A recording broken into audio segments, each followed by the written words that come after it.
Let's move on. I wrapped it one game that was very funny for me. It has to be God. Celtic. I know it's not the biggest of games, but how Yeah. they were more like That's my going to watch his son.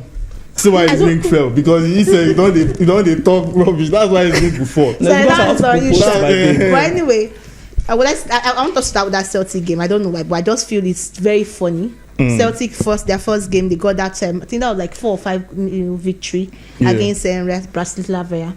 All of a sudden, that goal advantage has just been wiped off. I don't think it's funny, because even with the previous format, Celtic have suffered this kind of Barcelona. They are local champions. Let's call them that. At home, they are almost a different side from when they play away. Like, I literally watch them and I see two different sides: Celtic at home and Celtic away. I don't want to say maybe it's the away fans or whatever, but they are a very different side away. So this scoreline, it's maybe surprising because it's Dortmund. I mean, this is the same Dortmund that Stuttgart have beaten them by 5 goals this season, coming to slap someone 7. ADM scoring a first half hat-trick. Yeah. Dortmund, you beat Dortmund. No, it says Stuttgart. Yeah, one from Stuttgart. I said Stuttgart. I was afraid though. I said Stuttgart, bro. You know one fact about Celtic? Yeah. They won more Champions League than Arsenal. I just wanted to put it out there, but let's move on. I think Celtic, like, what that conversation where we say teams want to play from the back. Some don't know that it's not meant for everybody. And if you look at most of the goals that they considered was losing possession. There's no problem with playing from the back per se. You have to look at the team you're playing that against. Even against whoever. Did you see the errors? But when exactly. It's about execution and also understanding that there are some certain points where you don't do that. There are times when there's an opportunity to do that, you can still play from the back. But it's not every time you play from the back. It's not every single. That's my problem. I feel like all these coaches, they just want to show everybody that this is how I am. You are playing from the back for the sake of it. What are you trying to achieve with this particular build-up that you're trying to do? You're trying to retain possession now. Some of the games you give out possession. There are multiple ways of doing things. If you are trying to play out from the back and it's not working, their tactic has suffocated you, so you can't do that anymore. Instead of persisting with that, what do you do next? You go for plan B. I'll go back to Arsenal, not even from playing out of the back. The set piece that Saka scored. Yeah. If you watch the clip again, you see Gabriel telling everybody the ball is coming down. It's coming low. Yeah. Because Enrique came before the match and said he has planned for set pieces. So they already had a plan B they were going to use. So if plan A doesn't work, we'll go low. They won't expect it. And that's why it went all the way in. Yes, you have to have multiple approaches to moving the ball. Yeah. There are many ways to carry the ball into the final third. You can do it with a ball carrier that is very good at picking up the ball from deep and taking it to final third. You can do it through passing. But it still falls down to what Zini said. If you don't have the right players to suit, all of this. Playing. That's in Scottish League. You don't play Scottish League with but they played Champions League first match. They won 5-1. So they had every. That was against which team? But the point is that City also the point is that if you are coming to play like that, when you notice that we are trying this thing, it's not working. You have to have another way of achieving the same outcomes. That's my point. It's not like I don't want teams to completely abandon everything they are doing just because they are playing. They just have to have multiple ways of achieving the same outcome. So if one is not working or it's getting them into trouble, they just switch to the other one. You can go with long balls and just position your players to win the second balls. So when you have gone long, ball comes out, it's loose. Now you have moved the attack to the other half, or you've moved the action to the other half, and you have taken pressure away from your defense and stuff. Like, you can do that, but again, coaches are so welded to this is the way I want to play. Yeah, I must play out like this. I think you're right, but we should consider that this new format. I think every week we are going to be seeing one kind of heavy defeat, and the reason is very simple. Goal difference now matters a great deal. We saw that Barca also. You have to start bad. Once you see that this opponent, I can beat him well. Shout out to Brest. Yeah. They're actually doing great. 4-0. The Kings of Ligue 1. I actually thought they could win, but like 4-0 was a surprising scoreline. But that's what this competition brings. Yeah. The new format. When you see that this club, you don't enter my trap today. Beat them well. Not even 3, not 4, 6, 7, 8 if you can. And shout out to Victor Boniface. Yeah, He scored his first. Should have scored a hat trick so that we'll win that game.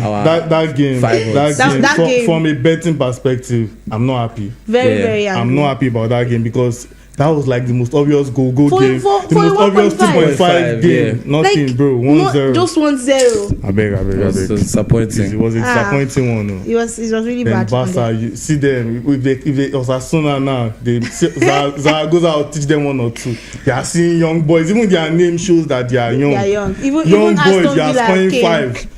Even Villa did the thing. Villa showed that they are young boys.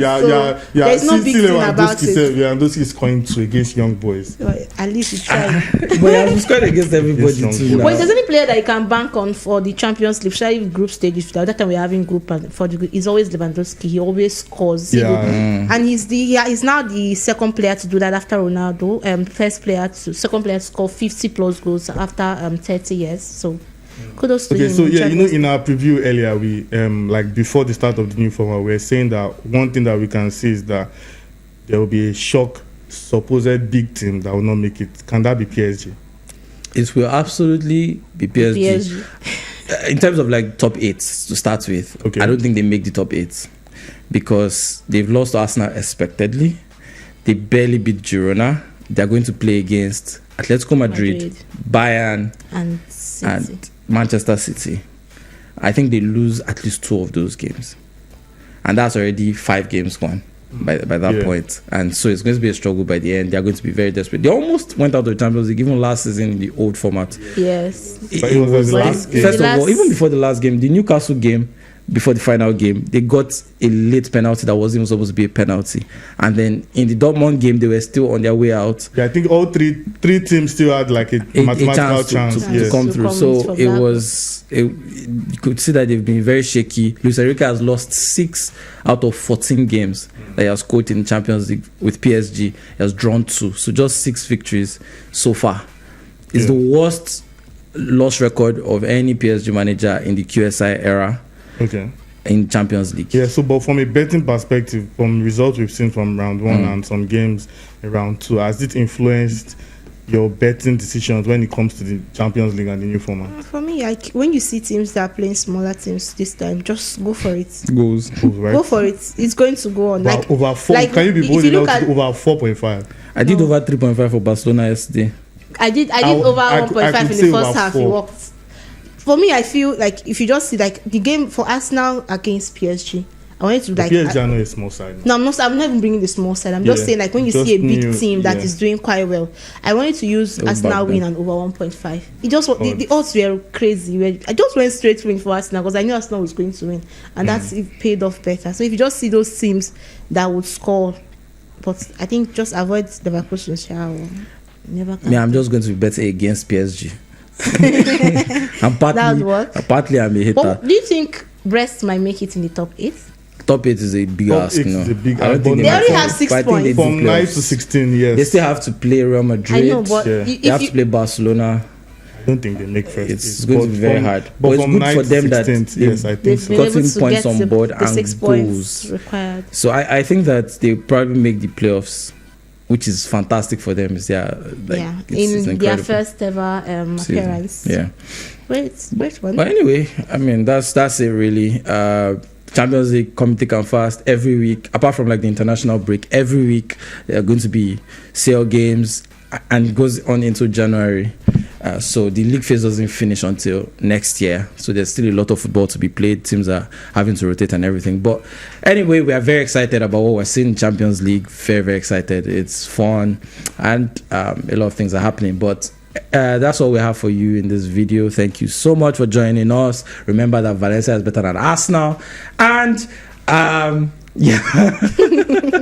have a wonderful day. Like, subscribe, follow us on all social media platforms, and let us know what you think. How great are Valencia?